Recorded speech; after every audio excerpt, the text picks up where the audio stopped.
In American society, money is a taboo topic. We're taught at a young age it's improper to talk about it, but we're also bombarded with messages about the power and importance of money in our everyday lives. And by not talking about it, we miss out on the skills and lessons we need to effectively understand and financially plan. That changes today. Welcome to Money Tales. Hosted by Sandy Brager and Cami Doder, Money Tales brings more than 35 years of combined professional experience in personal finance to demystify money and demonstrate what it's like to speak openly about personal financial matters. Join us each episode as they interview modern-day movers and shakers about how money decisions intertwine with their daily lives in order to give you better insight into productive financial conversations. Subscribe today and register for our blog Fathom at aspiriant.com/podcasts to increase your money mojo. And now, here's Cami and Sandy. Hi, this is Cami. Paul Hood is our guest this week on Money Tales. Paul is a recovering tax lawyer. Among many things, he's also a prolific writer. Paul recently published his 9th book, Yours, Mine, and Ours: Estate Planning for People in Blended or Step Families. In this Money Tales conversation, Paul talks about his personal journey navigating his own blended family. Paul has 2 sons from his first marriage and later married again. As he shares, there have been periods where he felt like he wasn't doing enough for his current spouse, while also feeling like he was never fully caught up with his kids. Paul viewed this as a damned if you do and damned if you don't situation. Paul is a sought-after speaker and consultant on tax, estate, and charitable planning. He has an innate ability to see through the complexity and explain difficult and even boring subjects in understandable and entertaining language with its insightful and biting sense of humor. Hi, this is Sandy. Here are 3 key Money Tales conversation topics that come up in this conversation. First, how Paul has approached money with the optimism that it will always be there because in the past, he's been able to easily earn an income. Of late, he realizes that there's some risk to this approach. Second, the importance of understanding the why of your estate plan, because the decisions you make are going to impact the people who survive you. And third, the importance of knowing your own limitations when it comes to money. We hope you share this episode with a friend, and please subscribe to Money Tales on your favorite podcast platform. Now, on to our conversation with Paul Hood.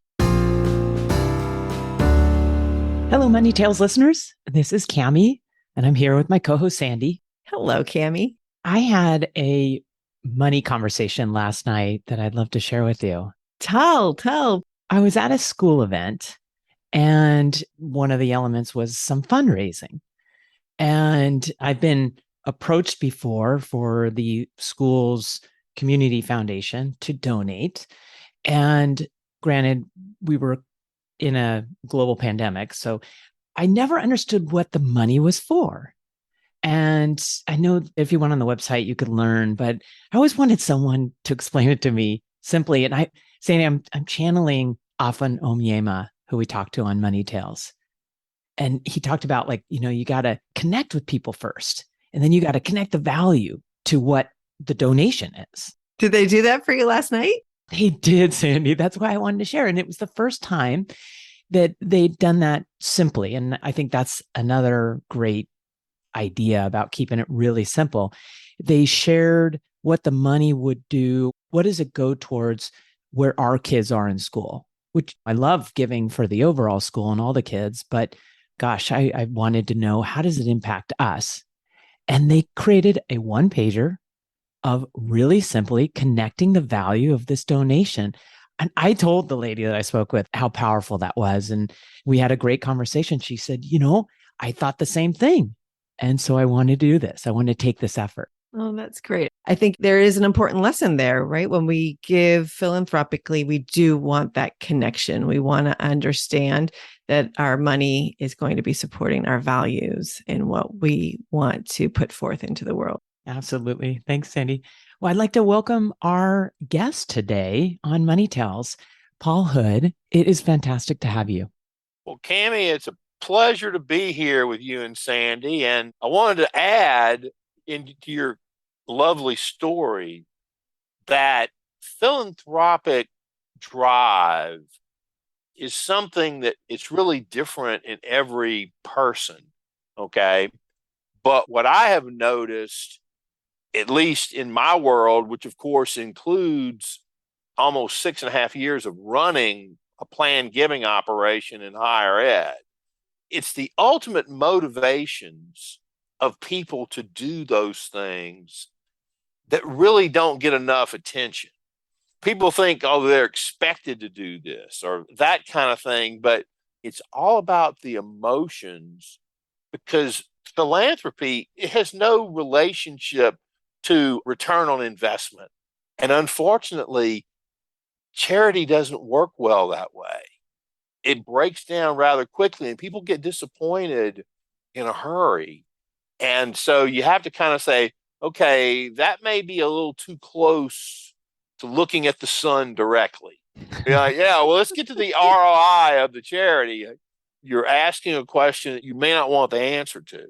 Paul, great, perfect preamble. Tells us a little bit about yourself.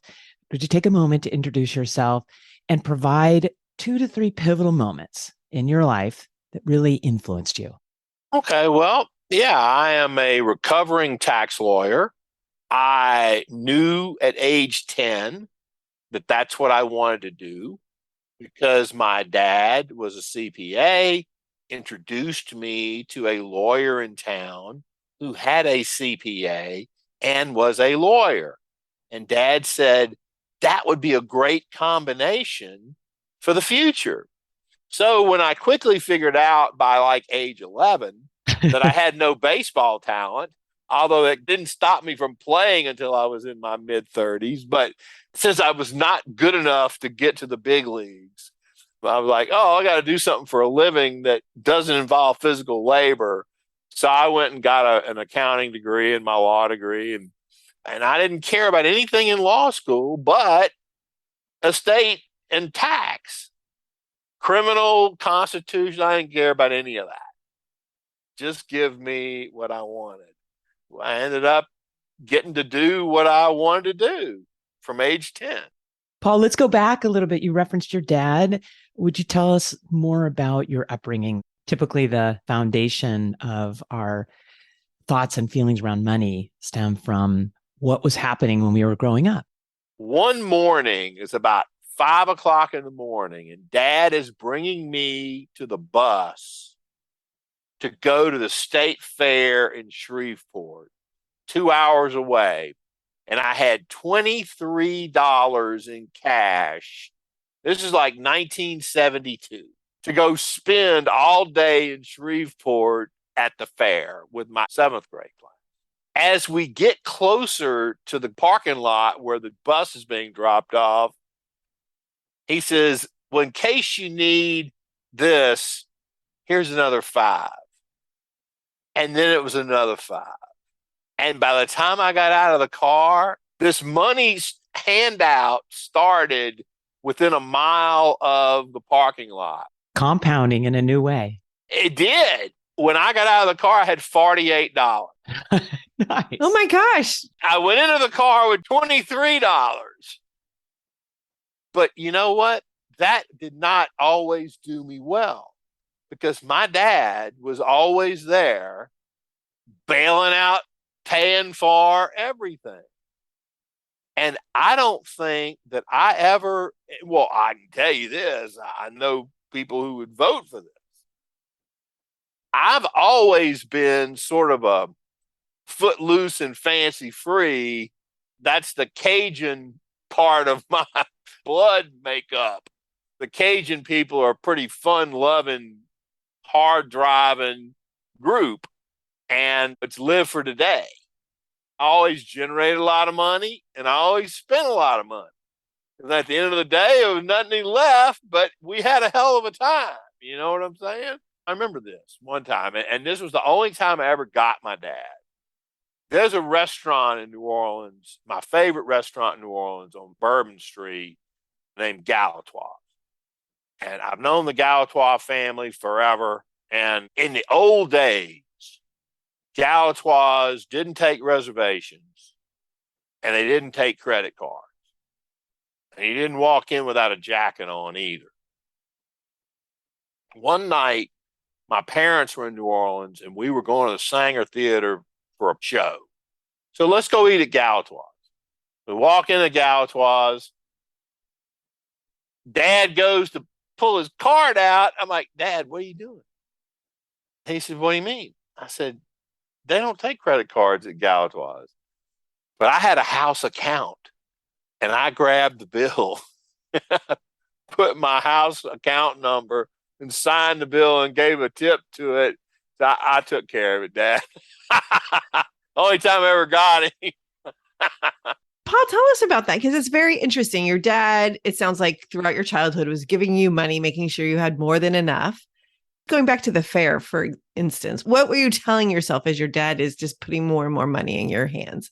I kept thinking, I don't need this. I don't need this. And you know what? I spent every last cent. Of course you did. It's the fair. That's exactly right. I spent $48 at the fair. And he just sent me with $148. I just spent that too. So you're just having fun. You're enjoying it. And so then years later, you get to Galatoire's and you pay for dinner. Exactly. Finally get to do it once. And what did that feel like? That was actually pretty satisfying because my dad was one, it was tough to get one over on him. We were very, very different people. He was very quiet, but when he said something, it was usually profound and often hilarious. I mean, he would flat shake you up. And the whole time we're driving close to the doggone shopping center parking lot for the bus to take us to Shreveport. Yeah, he keeps laying $5 bills. How many more of those you got? Let's empty you out before I get out of this car. Paul, what was it like when you began to execute on this dream that you had at age 10 of becoming a tax attorney? Which sounds so much like taxidermy. But entirely different. Let's be clear. It's a tax attorney. Might not be different. Well, you know what? I don't know. Sometimes if you spend too much time looking at the Internal Revenue Code, you wish you were in taxidermy, without doubt. Now, I think that from my standpoint, never having to worry about, because my father was a very, very poor man growing up as a kid. In fact, so poor that he wouldn't talk about it. We know about his childhood from his younger brother, who was 11 years younger. My dad's parents divorced in the early 40s. Wayne tells stories about them hiding under the bed when the landlord came for the rent and leaving places in the middle of the night. They lived in like 60-something cities in Tennessee, Louisiana, and Texas over like a 3-year period. My grandmother was second grade educated. My grandfather was third grade out of the hills of Tennessee. He was a butcher and she was a waitress. But my dad, we were never going to worry about anything. And in fact, the only thing I remember about what we could or could not do or eat, Dad banned white beans at our house because that's what he ate every day. And he says, we will never serve white beans in this house. And that was his only rule. You didn't violate that rule. Paul, when you were done with your degrees, I would assume at that point, maybe your money relationship had changed from footloose and fancy free or whatever the term you used. This just make it and spend it because you're a lawyer, you're a tax professional. Where were you at that point? What was your relationship with money at that time? I was as irresponsible with it as I was before. Did it ever change? No, I haven't changed to this day. And you know what? It's a mistake assuming that you will continue to get paid at a good rate for what you do. I haven't had a full-time job working for somebody else for almost 5 years. Okay. So you're like, well, he's an optimist. I mean, he's obviously out there hustling and doing this and that and writing books and doing webinars and that kind of thing. But the bottom line is that is always going to be there. It's not always going to be there, but that's the way I kind of view it.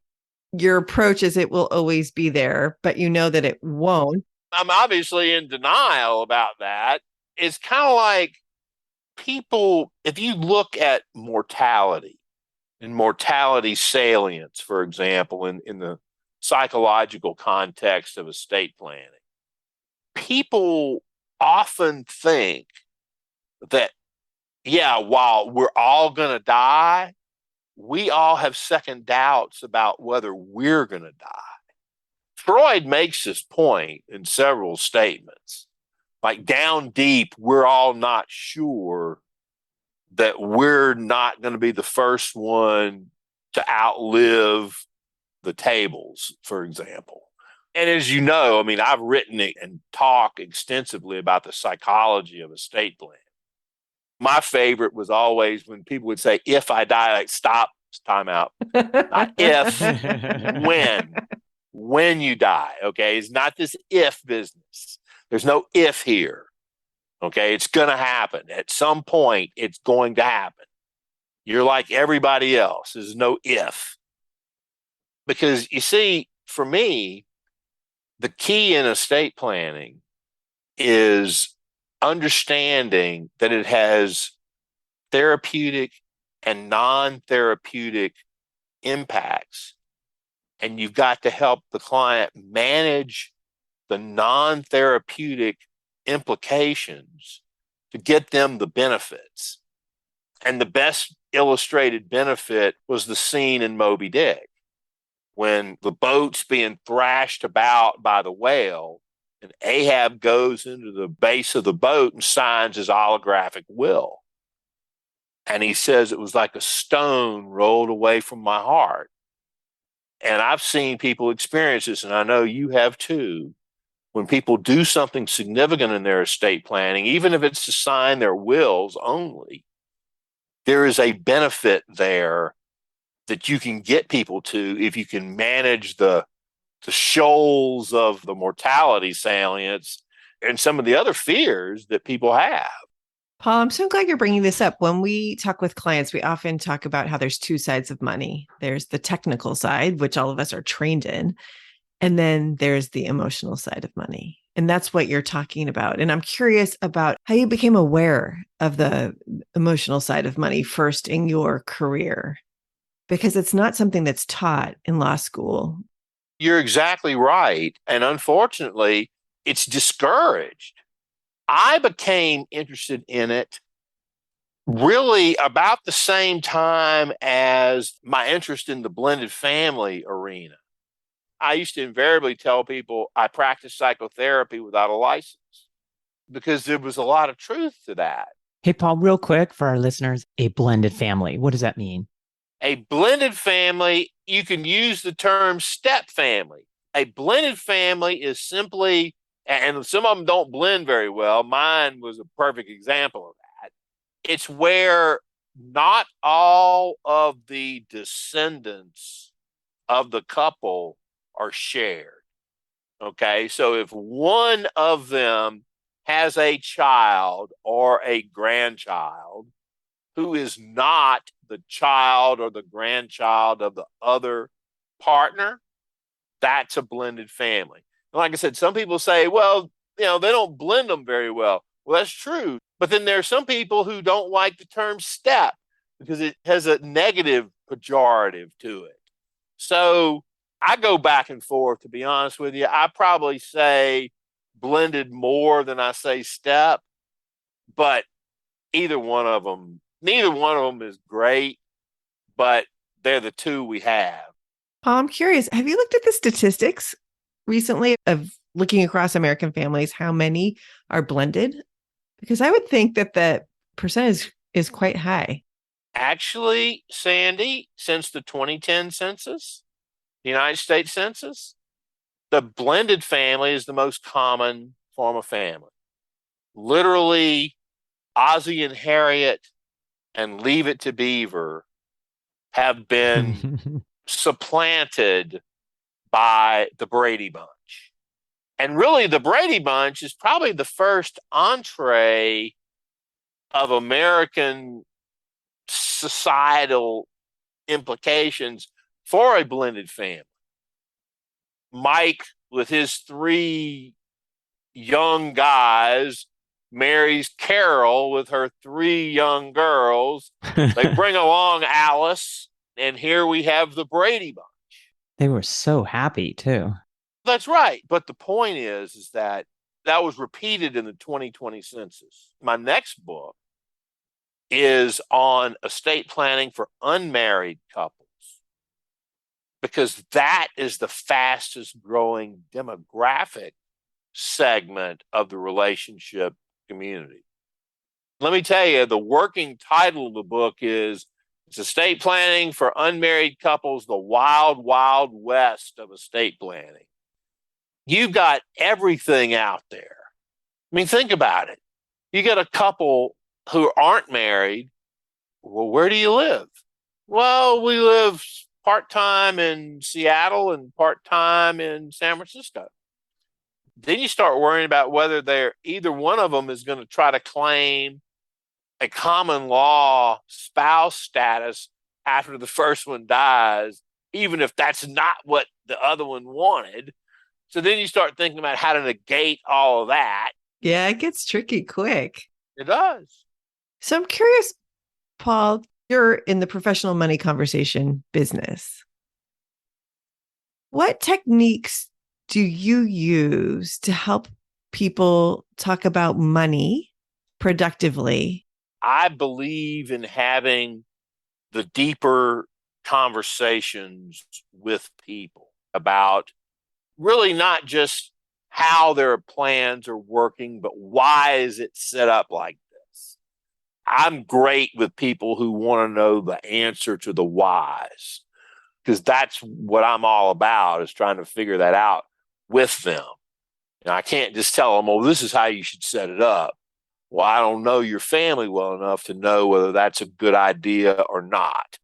So you take the technical side of the how and you reverse engineer by saying, why did you do it this way? Exactly. I'm motivated really by one life-changing experience. And it was when a client asked me, she says, I don't have much time left. I've done nothing. And she was 93. And she said, I need your last best advice.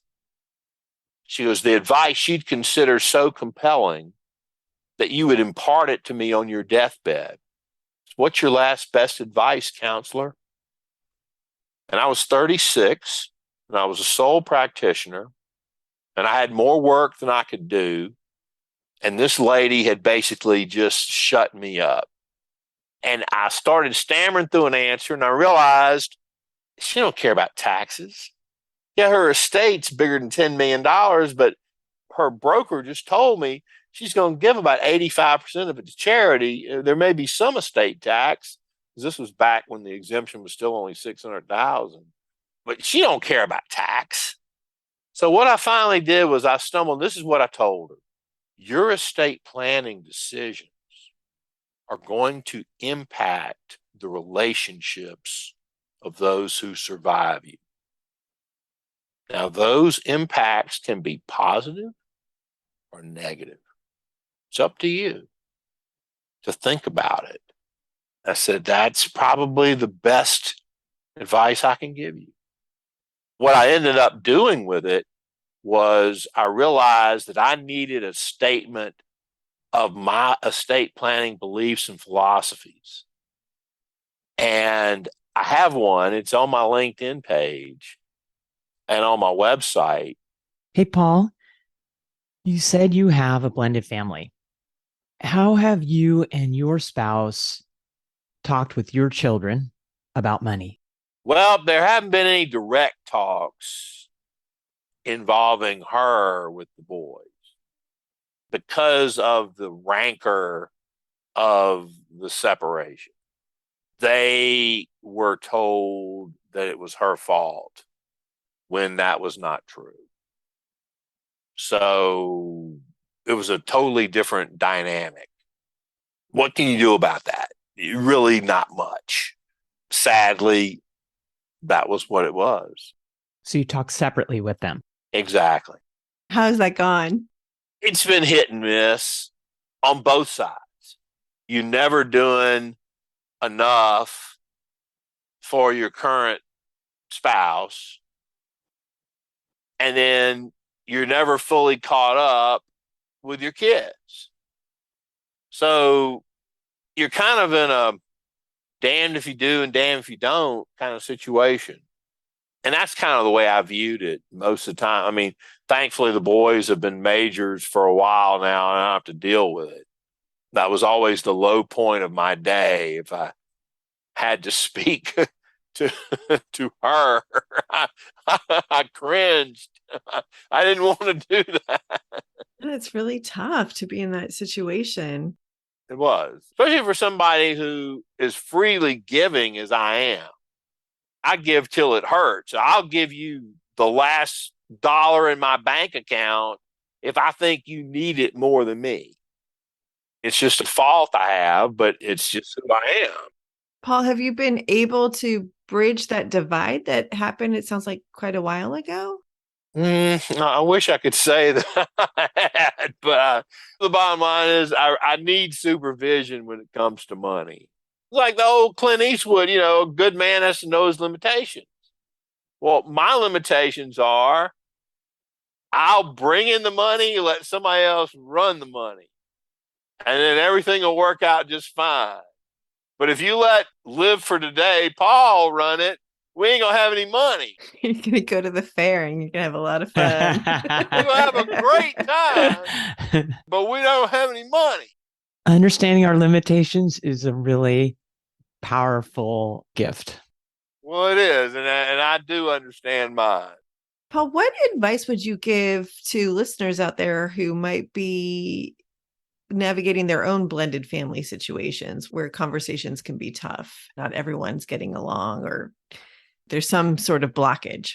My heart always goes out to those situations. I think the best advice, and unfortunately, I was given this advice and I disregarded it and I paid dearly for it. So the advice is essentially this: do not talk negatively about your ex to your kids, even if it simply involves telling them the truth about their parent. They're not interested in it. They have made a decision to back you, or in my case, her, and anything you tell them is not going to be given any credibility. See, when my boys became majors, I decided that I had to have justice. And I had to tell them how rotten and unsupportive a partner their mother had been. I went looking for justice and ended up with just me because my boys cut me off and I didn't have a relationship with them for 4 years. So you go looking for justice, you might find yourself with just me.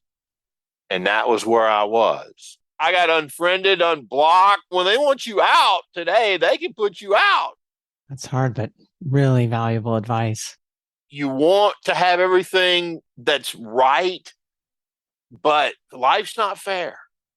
I wish it was fair, but it's not.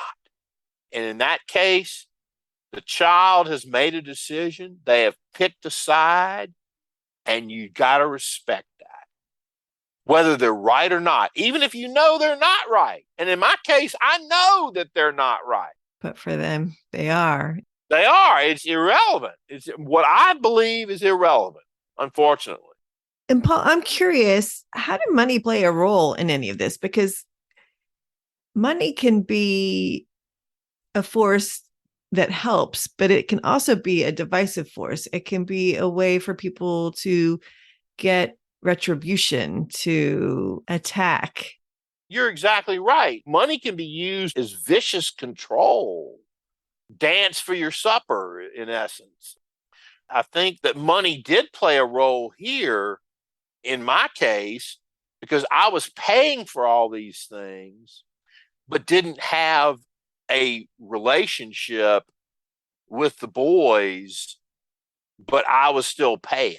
By paying, do you mean child support or spousal support?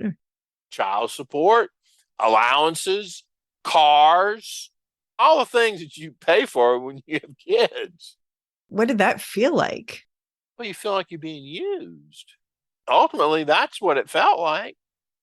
You're like, okay, I'm doing this because I brought children into the world and I committed to do this and I do what I commit to. So that's what I did. But when you don't get much in the way of reciprocation, in fact, zero reciprocation, it's an expectation. Okay. That's what this is. That's what this is. And so when the boys grew up and became adults or became majors, as you were referring to earlier, did the money aspect of the relationship change significantly? No, I was a source, just a source. Paul, this is intense. So this last question might be a hard one to answer because maybe there's many money conversations to be had, but what's your next money conversation going to be and who is it going to be with? I know who it should be with. It should be with me. And it should be, we got to figure out some way to let somebody else run the money. And maybe one day that'll happen. It certainly should happen. And at this point in my life, I would turn it over willingly. Whereas in the past, that wasn't always true. I wanted control over it all. But I realize I'm not good at it. So what's holding you back from this conversation? Well, I don't know that anything's necessarily holding it back. It's like, who am I going to have it with? That's the issue. How am I going to get that done? What kind of relationship is going to be involved? An honest, open, deep one. A professional. That's exactly right. You want to make sure that you select somebody who is actually going to do what they're supposed to do. Paul, thank you for trusting us in this conversation, for your open and honest and raw sharing, for your humor. It was so fantastic to spend this time with you on Money Tales. Thank you, Paul. Well, thank y'all. Thanks for listening to the Money Tales podcast. If you've enjoyed this episode, share it with someone you think would benefit from listening. And leave us a review on your favorite podcasting platform. Your ratings and reviews help more people find our podcast. If you're inspired to gain clarity and peace of mind about financial matters, don't hesitate to reach out to our team at Aspirient. Go to aspirient.com/start a dialogue. Or you can email Sandy and me at podcasts@aspirient.com. See you next time.